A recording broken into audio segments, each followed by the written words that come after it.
Sebanyak 21 desa di Kabupaten Pali terendam air dengan ketinggian 1 meter pada Sabtu 22 Januari 2022.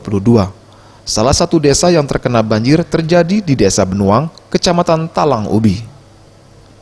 Anggota DPRD Pali di Desa Benuang, Hoirila menjelaskan, air mulai memasuki pemukiman penduduk sekitar pukul 1 setelah hujan sejak Jumat sore hingga Sabtu pagi. Warga yang rumahnya terendam air langsung mengevakuasi diri dan perabot rumah tangga ke tempat yang aman. Ya hujan terus, kan hujan deras. Berapa kali hujan itu, jadi karena terlalu banyak debit air, jadi mungkin masuk ke banjir di Desa Benuang. Sudah berapa lama Mas tidak banjir ya Pak?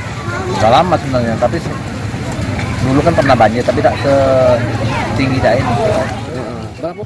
Kepala BPBD Kabupaten Pali Junaidi Anwar menjelaskan bahwa terdapat 21 desa terendam air setelah diguyur hujan tinggi, yakni Desa Benuang, Tanding Marga, dan Karang Tanding yang paling tinggi airnya. Dan di Desa Benuang terdapat 181 warga yang rumahnya terendam air. Itu Desa Benuang dan Desa Tanding Marga serta Karang Tanding. Dari pantauan data berapa rumah yang terendam air dan berapa yang dievakuasi Pak? Baik, jadi untuk Desa Benuang itu ada 181 kepala keluarga yang rumahnya terendam dan sempat kami evakuasi ke beberapa titik, terutama ke balai desa. Sementara untuk desa-desa lain bagi pendataan mungkin nanti siang akan kami informasikan lebih lanjut.